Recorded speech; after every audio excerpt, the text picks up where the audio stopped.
Welcome to Untying Knots, Minds and Souls Untethered with Perry Clark. This program looks at mental health from unique perspectives and shows you how to manage your life by finding the knots that help you and stay away from the ones that could be a disadvantage. Now, here is your host, Perry Clark. Hello, everyone. Welcome back to Untying Knots, Minds and Souls Untethered. This is Perry Clark back with you, licensed marriage and family therapist, and I want to remind everyone that this podcast is for entertainment and educational purposes only. If you want to discuss your mental health and such, I recommend finding a mental health professional in your area to discuss your unique and personal issues. So today I have a very big treat, as well as, I'm honest, I'm also a fanboy because I've been watching this person for a number of their various projects. Recently, as if you've heard some of our other ones that have recently come out, I was able to attend San Diego Comiccon, which is pretty much, as a geek, an item on my bucket list, which I finally got to do, and I got to also present there. But while I was presenting there, I also got to sit in on some other panels, and one of the big ones I sat in was called POCs of Tabletop Role Playing, which had this individual at it. And today we're going to be talking to B.Dave Walters.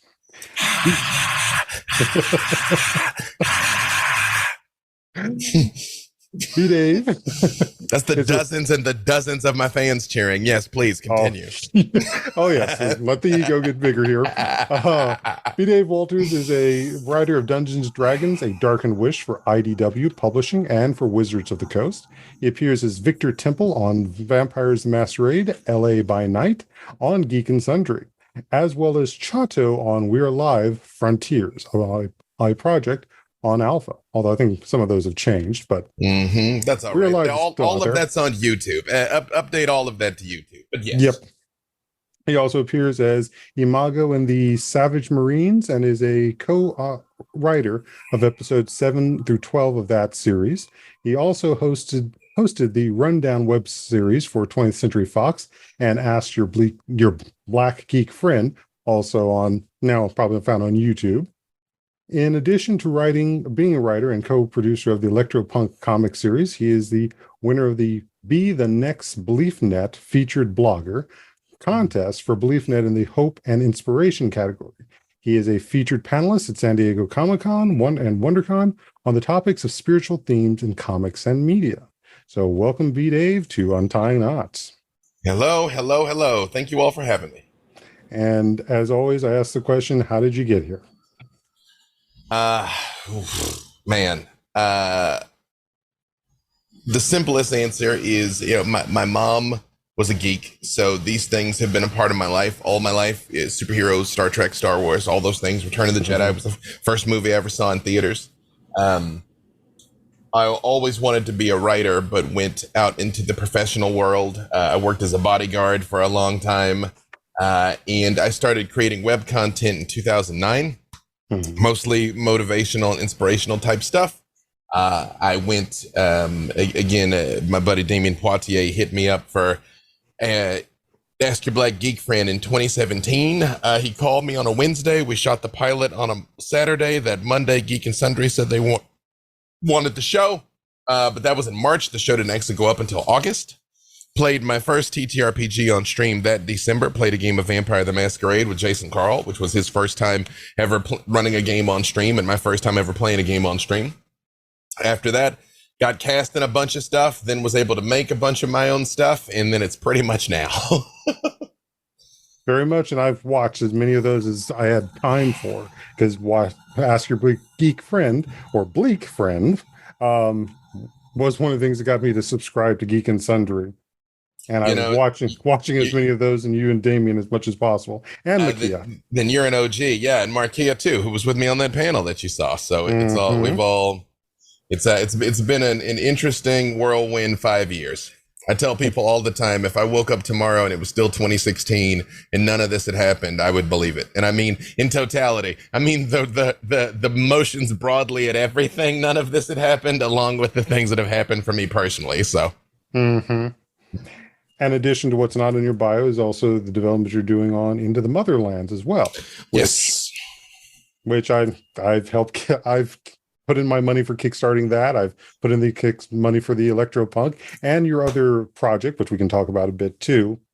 You got some of my cash in there. Well, I appreciate that. I appreciate your support. It literally makes it possible to do what I do. Yeah, lead developer for the End of the Motherlands TTRPG, which hopefully will be ready by next year's Gen Con. But it's more important that it be right than it be fast. But that is the intent. Electropunk issue 4 of 5 is almost done. Hopefully the whole book will be done by November. At least that's what Jeff is telling me. We'll see.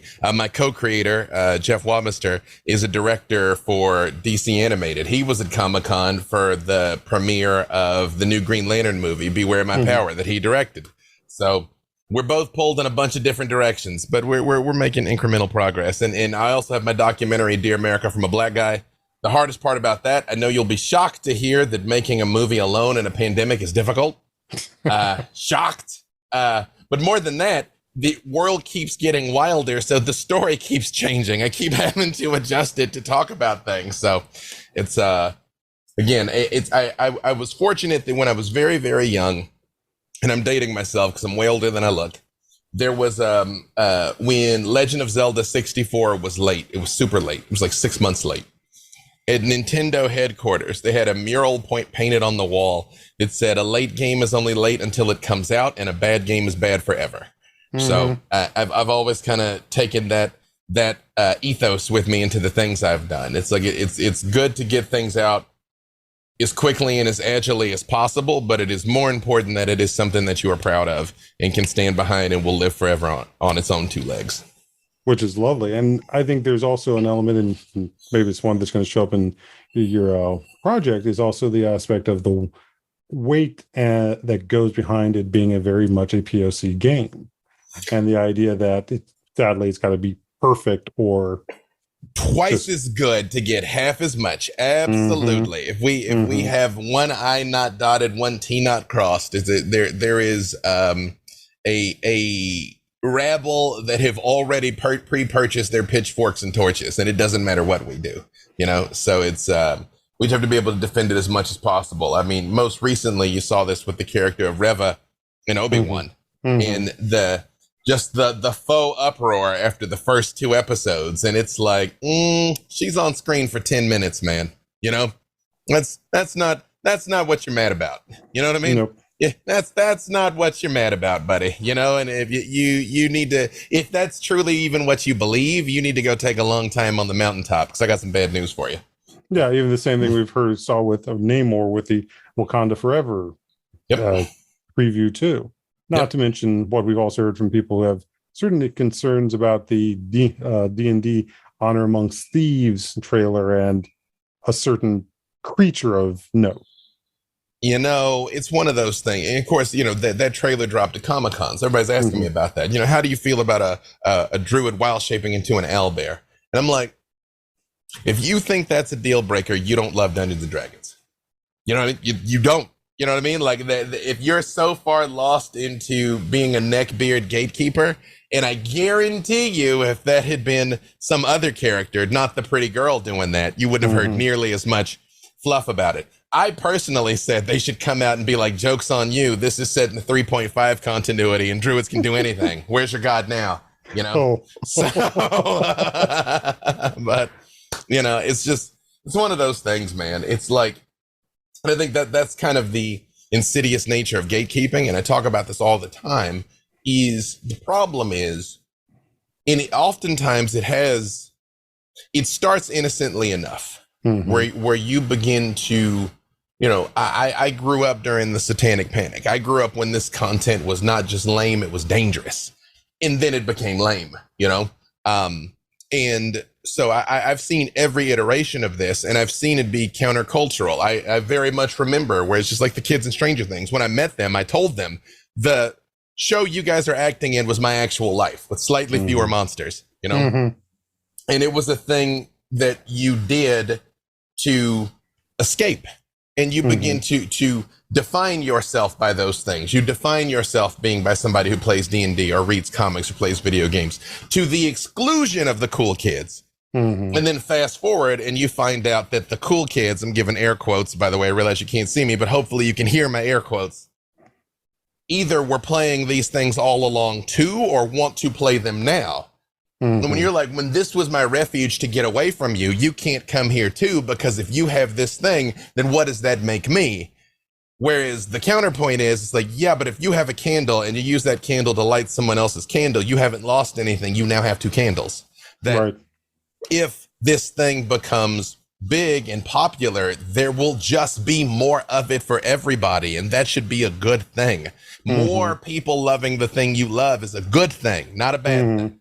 Oh yeah. Yeah. I think it's, from the therapy standpoint, I think it's always that concern that it's going to get diluted, as opposed to the flame is just continuing to be a mass. And especially with the idea of someone's bringing in an idea like something shouldn't turn into an owlbear. But I always love the response being is like, well, that was the only mini that was available. You know, that is friggin' magic, man. Friggin' magic. You know, it's if a player came to me today, first of all, you can do anything for flavor. If they were like, I'm a dinosaur druid and I want everything I WoW shape into to be a dinosaur, I'd be like, dope. We'll take those existing stat blocks and we'll reskin them for flavor. I'll let you turn into monsters made out of candy. Who cares? You know what I mean? Like, if that's what's going to be interesting to you, especially if it's not actually affecting the game mechanically, and maybe even if it's affecting the game mechanically, it's like, whatever. You're there to have a good time. You're there to have a good time. Which would have made for a lovely way they could have flavor texted Chult more.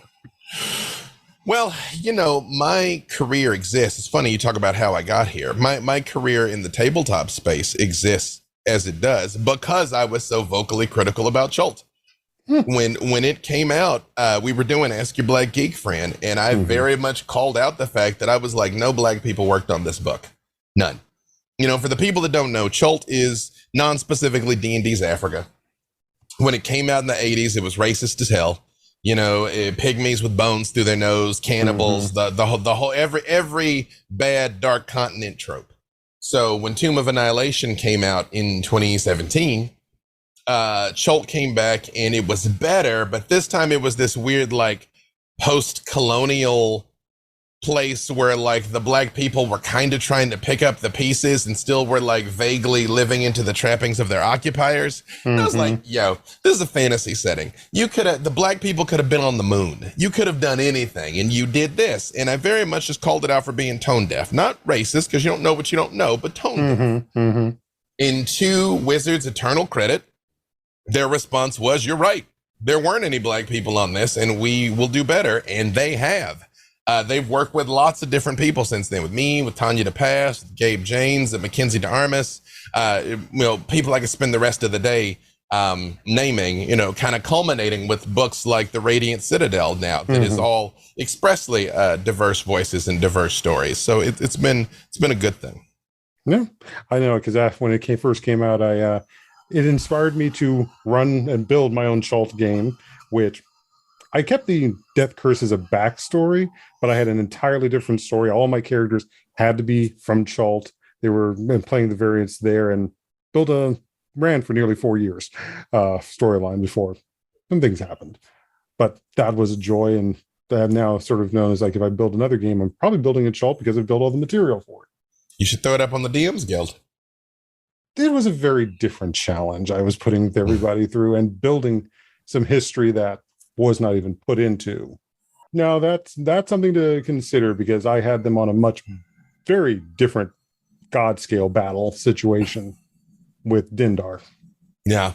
I also kind of came up with my own answer to that I've sort of kept in my back pocket. I've played it at places like D&D and a castle and stuff, but not really, like, publicly. I keep kicking around. At some point, I'll do it out on the big stage. We'll see. Which will be nice to see. So what is it like being the DM for so many, and Dungeon Master, for those who aren't familiar, or Game Master, for so many of these streams, especially for what you're doing with the Black Dice Society? At the height of my Patreon, I was running between 35 and 40 games a month, which I don't recommend. That's it. That's a lot. That's a lot. It's funny, when I did D&D in a castle in 2018, running 2 games a day was absolutely exhausting. and then I built up to that. I tell people I went from like being a 10K runner to an ultra marathoner. You know, it's I won't say it's effortless because that would be incorrect. But like right now at this exact second, if you said I've got the Obama family in the hallway and 2 million people are on Twitch ready to watch a game of D&D, can you run it? I would say yes. You know, like, let's do it, whatever. It's just, it's gotten down in my bones, you know? So it's pretty, it is very easy to do at this point. And it helps because I love it. I love telling stories. That's why I exist in so many arenas, where I can write for film and television and comic books and graphic novels and run games and play games and all of these, and write novels and short stories and all these things, is I just love telling stories. Best you do, and all the work you've done between these projects and such, and then the G4 television show, which sadly I haven't had a chance to watch because I don't think I have paid for that service, but it should, you know, I've gotten differing answers. I thought it was all on YouTube, but at least most of it's on YouTube, and everything that's not on YouTube is on the G4 Twitch. So I don't think any of that is subscription gated. I don't think. I was very proud of that though, because we was the first D&D campaign on television. And you know, in the year 2021, there's not a lot of firsts left. So getting to be the first to do something was very, very special and near and dear to my heart. Very nice. Very nice.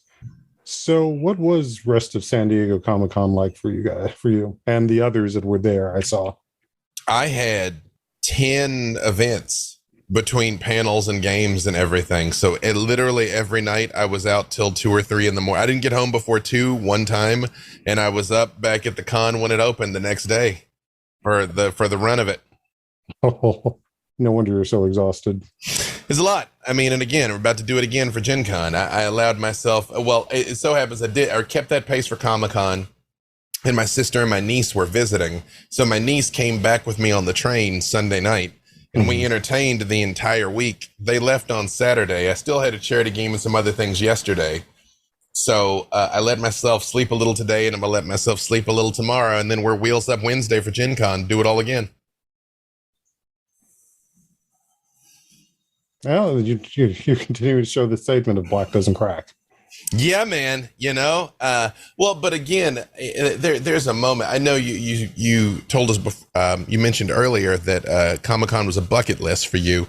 This year was I'd say about 70% of the crowd. You know, pre-pandemic, it was about 250,000 people would come in the years prior, and there's a moment where you could come out of the hall at Comic-Con and just look in every direction your eyes could see was just people. It was it was human beings off into the horizon in every direction. And that's my like Dragon Ball Z Super Saiyan moment of power, you know, to just like soak it all in. You know, it's been complicated now because as much as I still love being around people, it's plague times, and I'm all like, you know, so I'm like, be close to me, but not that close to me. Say hi, do not touch me. You know what I mean? So that's, yeah, I was double masked the entire time. That was a challenge, bopping all around, all out in the San Diego heat with 2 masks on, but that's what it took. So. Oh yeah.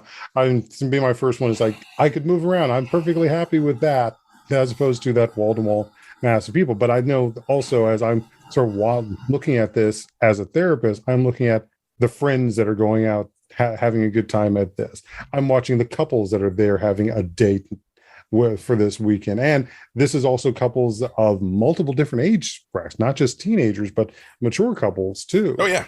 I'm watching full families there, and it's like, okay, we're not necessarily the problem. We're all here of multiple different fandoms, enjoying our time together. There's a deeper personality issue with the ones that are gatekeeping, being the trolls who are generating off of the conflict and all of this. You know, again, it's those people have always been the overwhelming minority. They're just the loudest, you know. And I think the thing that bothers me the most is how many of them are bad faith actors, that they don't actually care. Like, I'd have more respect for you if you were just about that life of 2nd edition D&D, and that really truly was the hill you wanted to die on. You know, I'd be like, you're still wrong, but at least you've got some integrity in your wrongness. Versus I'm just out here to antagonize, to be antagonistic. I'm like, nah, it's sad. Well, and then the other thing I also noticed is like the number of POC people amongst the crowd here enjoying this, from the anime groups to all the, whether you're Marvel or DC or Dungeons and Dragons and such, is like there is I would say a much better representation of us at Comic-Con as opposed to some of the smaller things I've gone to. Absolutely. I mean, and I think people lose track of the fact that we were always here. We were here from the beginning. It's Black people are 17% of the country. I mean, I think we've been 17% of most fandoms this entire time. If you plot it on a graph, So, I mean, obviously sports like football, basketball, baseball, like anything physical, I think we represent at a much higher rate. But in terms of just being into stuff, I mean, people lose track of the fact that Cyberpunk was created by Mike Pondsmith. That's a Black man, like, I mean, so we've been here from the jump. Very much so. I'm curious then, with all the work that you've done and such, how do you think the fandom, the creativity, all of that has affected your mental health? So, I mean, I, by my nature, am relatively unflappable. At the hardest point in my entire life, I came across the Meditations by Marcus Aurelius, and I read that. And I realized that everything he was writing was how I saw my life, how I saw life and tried to live anyway. So it's like almost stoicism is sort of my default approach. I mean, I've studied and practiced Buddhism very heavily, but my nature is to be non-attached, if that makes sense. Just stuff rolls off of me pretty easily, which has helped a lot because a lot of the challenges that friends of mine have had, like, for instance, like I have no concept of imposter syndrome. That never registers in my consciousness because of two things. I know how hard I worked to get to this place and everything that I've sacrificed. And I also know that it's a blessing. It's completely random, that the right doors have opened at the right time. And I was fortuitous enough to be able to walk through them. And I operate from a place of gratitude. I operate from the fact that I'm very lucky to do what I do. And I'm so incredibly grateful to do what I do. And I think that buffets me in particular in a lot of ways. But it, I don't know. I was in the corporate world, the very grimy, cutthroat corporate world. So the drama that comes in this place, and it does happen, is like meaningless to me. It's meaningless to me. So I'm just enjoying the ride. And I wish that more of us could learn, have learned that, will learn that, will experience that as we go on. So I think that's a great place for us to be able to go ahead and take a break here. So stay tuned, people, and we're going to be back here on Untying Knots with B.Dave Walters. I'm Perry Clark, licensed marriage and family therapist. So we're going on soon. Be right back. Don't go nowheres.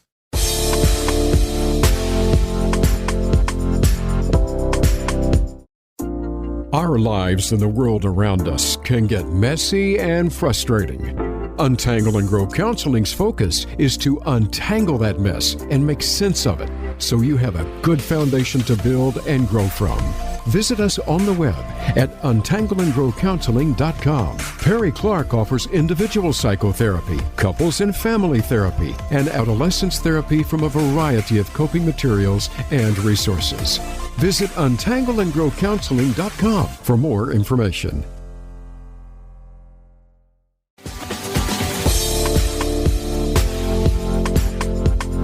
You are listening to Untying Knots, Minds and Souls Untethered.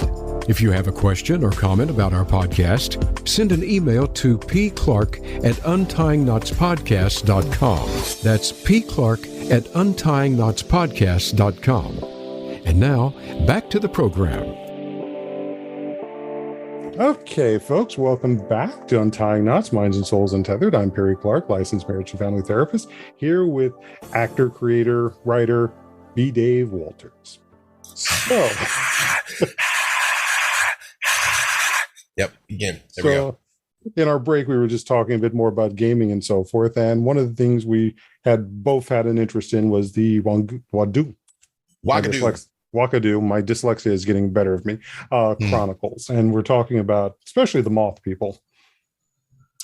Yeah, Wakadu Chronicles was again, it was a Afrocentric 5th edition expansion. It's D&D, but with drawing heavily on African mythology and stories, and highly recommended. It's out now. You can get it. It's WAGADU, Wagadu Chronicles. Highly recommended. Great stuff. And you and several others did do a episode of it back in the early parts of the pandemic, as I recall, too. We did, yeah. We did a one shot to help with the launch on a Blackwater RPG, if I recall. Alicia Marie, TJ Storm. I don't remember everybody else. I'm not intentionally trying to leave anybody out, but I mean, I've played literally hundreds of games since then. The names and the characters blur. These aren't the ones you're looking for. But I did play one of those. I did play one of the Moth people in mine. Yep. Which led to a question that came up in my own home game, was the aspect of some of my players were asking, so where are the elves in this? And I basically said, oh, wait, I am bringing them in. But there's also that classic problem of historical and, shall we say, the knuckle draggers who don't see elves are something that exists around the world. They're just not going to appear all the same way. Yeah, I mean, there's nothing at all wrong with Eurocentric fantasy. I wouldn't be where I am in life without Eurocentric fantasy, but it is by no means the only fantasy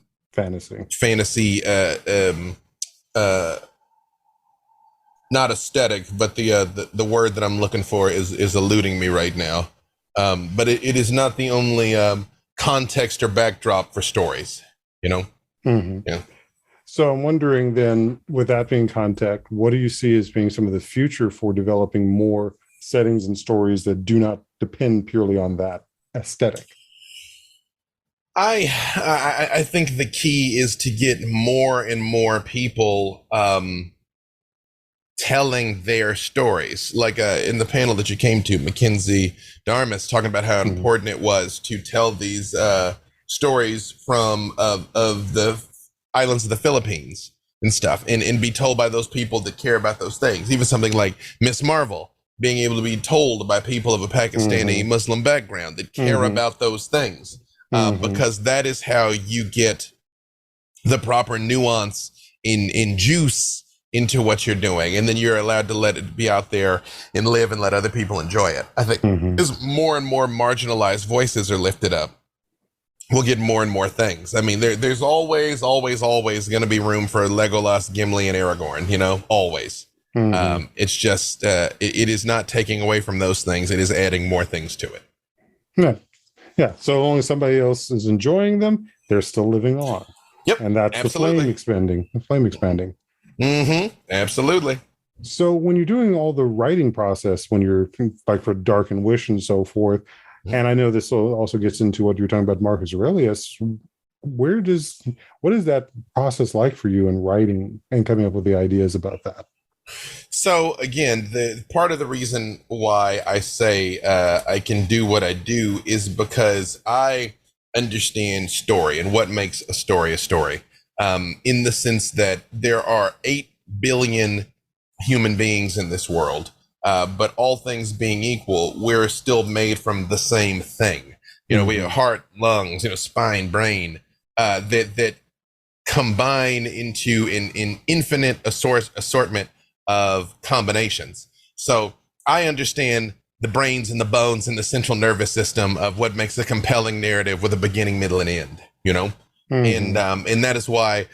So when I sit down to do things, it becomes more about the format. Like on one end, you have a screenplay. A screenplay is a blueprint. The goal of a screenplay for a film or television is to include the least amount of information possible to get across your point. Because the directors, the producers, the actors, the set designers, all these people are going to take that and make something out of it. At the extreme other end of the spectrum is a novel, where a novel can have anything. You could spend 10 pages talking about what it's like to eat a ham sandwich if you want. You probably shouldn't, but you could.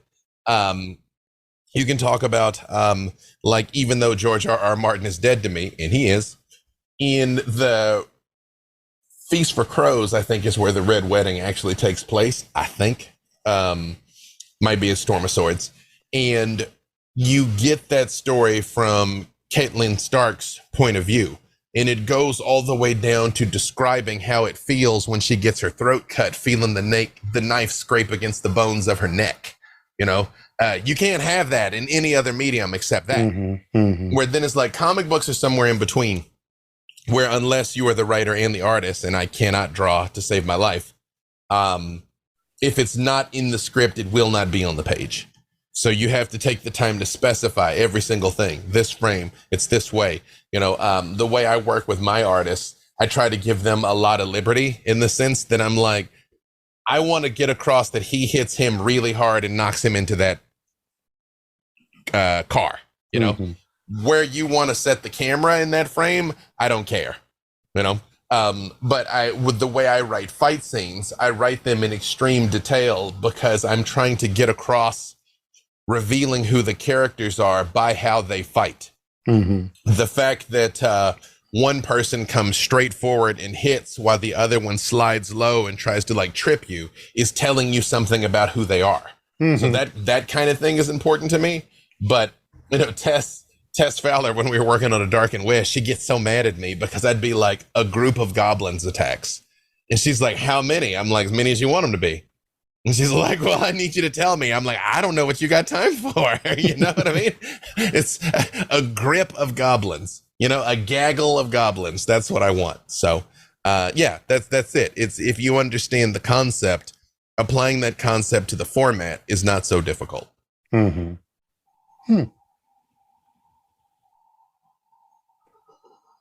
So when does it, as you talk about having the bones and applying those concepts, how does it feel bringing in that spiritual component to a story? I'm of the opinion. Let me tell you a different story. I had a conversation with Pastor Fred Price, who is the pastor of a pretty big church here. And he's a big sci-fi head. He loves The Walking Dead. He loves all that stuff. And he was talking to me and he's like, we're going to make Christian sci-fi movies. And I'm like, let me stop you right there. Your movie's going to be garbage. And he's like, well, I'm like, if you set out to make an ideological statement, first and foremost, your film will fail and it will not be good. You have to tell a compelling story with compelling characters that the audience gives a damn about. And if you can weave a spiritual message through there at the same time, you will be successful. You know, you take a movie like Avatar, the James Cameron Avatar, not the cinematic hate crime that was The Last Airbender. Yeah, we don't speak of that one. It's incredibly spiritual. You know, the relationship that they have with the planet, you know, the soulless corporate interests and all that. I mean, James Cameron is preaching to you the entire time, but he doesn't have to just get a bullhorn and say this blast to in you. your face. Yeah. So, you know, I always point to Captain America in the Avengers, where he's like, they're gods. And he's like, there's only one God, sir. And I'm pretty sure he doesn't dress like that, and jumps out of the plane. You know what I mean? You don't need anything else. You don't need him to be like, you know, to pull out a book of scripture and start reading about it. You know, you can get, or again, Miss Marvel did this wonderfully by weaving the fact that they are Muslims into it being an aspect of their life, a very important aspect of their lives and cultures and who they are, but not the sole defining characteristic of who they are. That's the way you get that across to people. Because, I mean, as much as I love Doctor Who, for many years, I argued that Doctor Who was the greatest show on television. I don't really argue that anymore because they've had some bumpy seasons. But that was one of the things when Chris Chibnall took over, even though I truly loved the 13th Doctor, it got so heavy-handed and preachy. And there was times I'm like, I agree with the thing you're sermonizing about. Right. And I'm like, yo, okay, all right, you know, you're at a 10, we need you at a 6, you know? It's so. Yeah.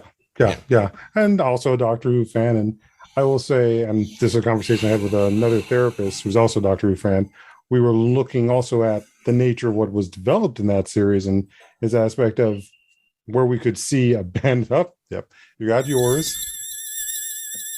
I grabbed my sonic screwdriver, y'all. Mm-hmm. And here's mine. Unfortunately, it doesn't. The battery needs to be replaced. Once you finish your thought, I'm gonna tell you a story about this sonic screwdriver.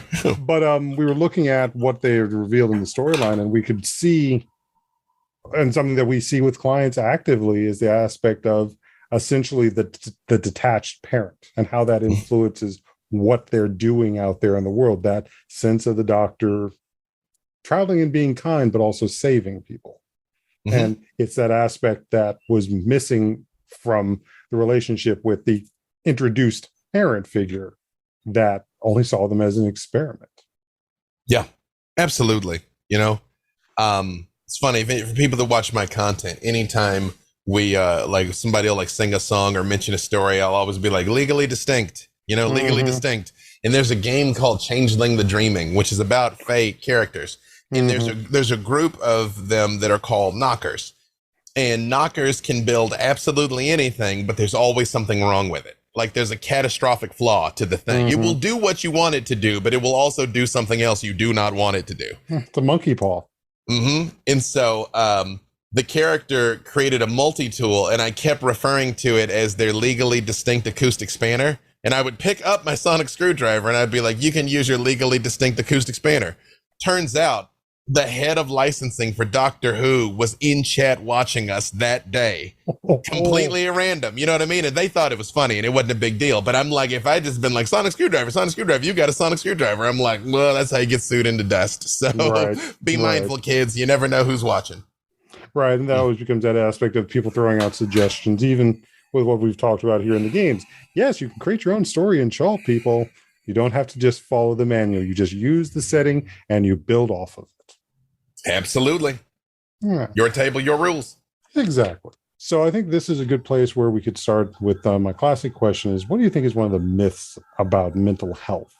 And then we can talk about the realities around it. Myths of mental health in general, or particularly in this space? Well, whether it's of the geekdom or as people of color, just which one strikes you as being something that's, we can talk about it. Let me speak to both. Because they're two very different answers. I've given the example to people multiple times that if you broke your leg or if you had cancer, you would not be embarrassed about going to the doctor. So if you are suffering and you are struggling, you should not be embarrassed about seeking help. The reality is, life is incredibly difficult. Life has always been difficult. Quite frankly, life is way more difficult for some of us than others. And now in the time of the pandemic, one of the arguments that I've always made is that human beings are innately good. And one of the things that I always point to is what is the single worst punishment we can visit upon a person? What's the worst thing we can do to someone? Solitary confinement. The worst humans, the worst supermax, the worst thing you can do is go be by yourself. And over the last 2.5 to 3 years, so many of us did that. And I fully expect in another 10 years or so, we'll have all kinds of new diagnoses for conditions of post-pandemic separation disorder or whatever it's going to be called. And, Black people in general historically have had to reject this because, quite frankly, across our history, we haven't had the luxury of being depressed. It was, you're sad, we're all sad. Get up and go to work. And that is become our ethos. And it was a survival mechanism to just not break, no matter how sad and miserable we were. I was talking to my sister about this over the weekend because I'm from Little Rock, Arkansas. We grew up on gospel music and I still love gospel music. But if you actually listen to what they're saying in those songs, it's always things like, or not always, but frequently things like God's going to help you pay the rent. God is going to deliver you out of your struggles, because historically that was where we went for our mental health care, whether or not those people were even remotely qualified to offer it. And so I think the most important thing, I'm going to say one other different example. There's a UFC fighter last weekend, a guy named Paddy Pimblett, who won and took his time on the mic to say that his friend had killed himself. And he just wishes that men would speak up and say when you're hurting, because men, I think the statistic is men commit suicide 3 times as much as women or something like that. And have more success at it. Exactly. Well, because there's just the stigma of you're supposed to tough it out, and just tough it out. And he said, I would rather you cry on my shoulder than go to your funeral next week. And man, I'm here to tell you, all your friends feel that way. All your friends feel that way. They would rather you break down sobbing than find you in a bathtub. 100%. And if they don't want that, I want that. If you're hearing my voice, my DMs on Twitter are open. If you just need somebody to talk to and vent to, you can talk to and vent to me. There's no point in suffering in silence. And I will say though, curveball, I fully understand a lot of you are in environments where you may not have that support. You may not have a loving spouse that will listen. You may not have loving family. But resources exist. That's one of the charities that I do the most work with is the WAVA Rape Crisis Center. And it's funding a 24-hour worldwide crisis line for people that just need someone to talk to. Usually in the framework of sexualized violence, but not always. I will say the last thing, and I'm going to stop monologuing, is to believe that if you're struggling, something's wrong with you. If you're struggling, that you're weird. Some of us truly have different brain chemistry and you just cannot control that. If your brain is not producing the hormones that make it physically possible to be happy, that's not on you. And there's no shame in taking medication.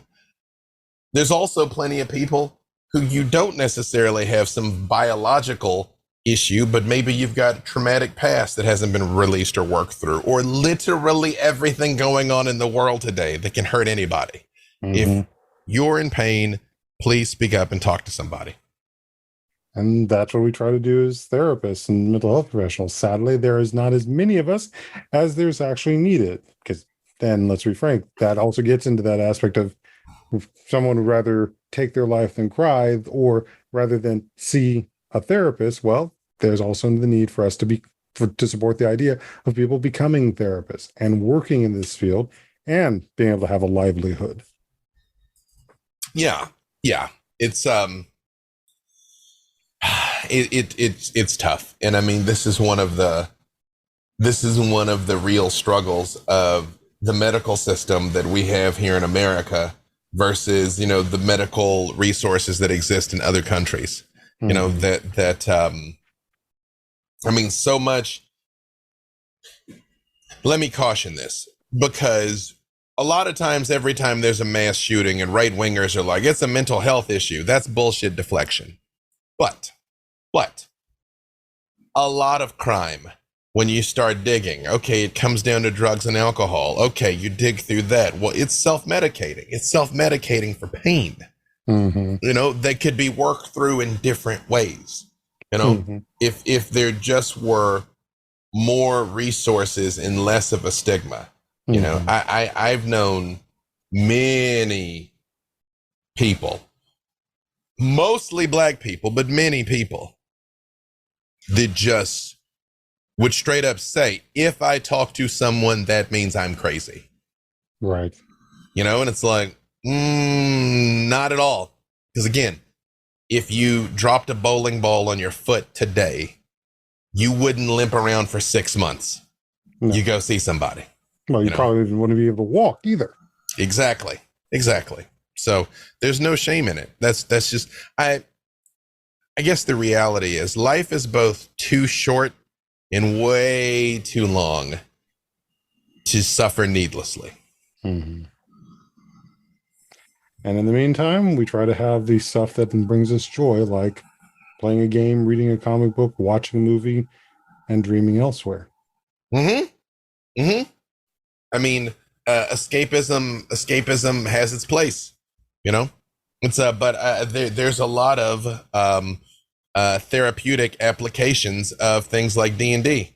like my friend Dr. Janina Scarlett, Dr. Megan McConnell, and the people over at Clinical Role, the people at Game to Grow, are all working in this arena of therapeutic applications of this stuff.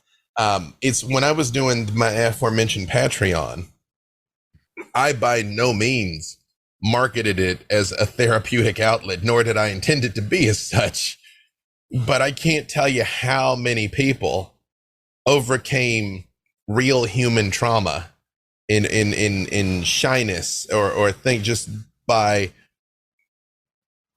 the things their character faced and overcame again and again and again. Something in them, because that's what people don't realize is, yeah, this is all just make-believe, but your brain has no concept of make-believe. To your mind, your mind does not know the difference between what is real and what is vividly imagined. And the example I always give is you can have a fantasy, a very vivid fantasy in your mind, and you will have a physiological reaction to it because your body doesn't know you're making it up. But that cuts both ways. Worry is the same way. That's why worry is such an insidious habit. That, you know, it puts all the strain and taxation on your body and mind and soul and spirit right now for things that may or may not happen, you know. But when we go on these adventures and we have these grand encounters and we slay these dragons and make these memories with our friends, the reason why it resonates so much is because in your mind it happened. You know, that's the beauty of it. That's the beauty of role play. So last question I'm going to have before we wrap up and make this is like, what do you have for advice for those who want to seek streaming, being actual plays? Just advice. What advice would you give them for doing what you do? So if you go to my Twitter right now, B.Dave Walters, pinned right at the top. A couple of weeks ago, I did webinars on how to do what I do. I did a webinar on how to be a pro player, one on how to be a pro dungeon master, and one just a combined session on both. Now, as I understand this, I believe you are hearing my voice in the future on Halloween, to which I say happy Halloween. There's a chance that it's not the pinned tweet anymore. I don't know what's going to happen between here and there. But if you search B.Dave Walters in webinar or DM me, I will send you a link to it. That's I spent many hours laying it out, so I will point you to that. Yeah, maybe it's time for a website. Hey, maybe. I had one way back when. Ugh. Well, I'm sure there's probably some person out there with the skills who would love to help work with that. And I'm sure even some of the organizations you're working with would probably be able to do that. But that's a discussion for a different time. Yeah, I can HTML code and stuff. It's just, it is not my jam. It's like what, you know, when Charlie Brown would do his homework, and his tongue stuck out like he's concentrating so hard. That's how I am with coding. Right. And that's when it's time to delegate, like any good general and any good business person. Sometimes you got to delegate. So is there any other places you want people to be able to reach you at? Again, follow me on the tweetagrams at B.Dave Walters. Twitter, Instagram. I'm very rarely on Facebook anymore. I just discovered like a week ago that I keep saying my DMs are open, and people have been messaging me on Twitter for like Facebook for like 18 months, and I had no idea. So Twitter's the best place. Oh, okay. That's a backlog I don't want to think about. It's significant. Yes. Yeah. Well, I want to thank you for coming on and being a part of this, and look forward to watching by the time this airs, Black Dice Society will be over, but very much looking forward to the ending of that and whatever you go on to do next. But I hope you take a break. You know, I have this reputation for just going and never sleeping and all of that. And quite frankly, it's true. But I have been making a concerted effort lately to be like, today is a day of rest. You know, tomorrow is a day of rest. Because here's the thing. If you don't take a break, your body will take it for you, and probably at a very inopportune time. So if you can, after this Gen Con, take a break. I mean, I got like a week, and then I'm going to England to do this. But yeah. Somewhere along the way. Good. So if anything, you can also say a therapist has recommended you do that as your get out of job, your signed off medical list for that. There it is. I got a doctor's note. Exactly. So, B.Dave, thank you again. And this has been Untying Knots. I'm Perry Clark, licensed spiritual family therapist. And I hope you're well and roll those dice and get a 20.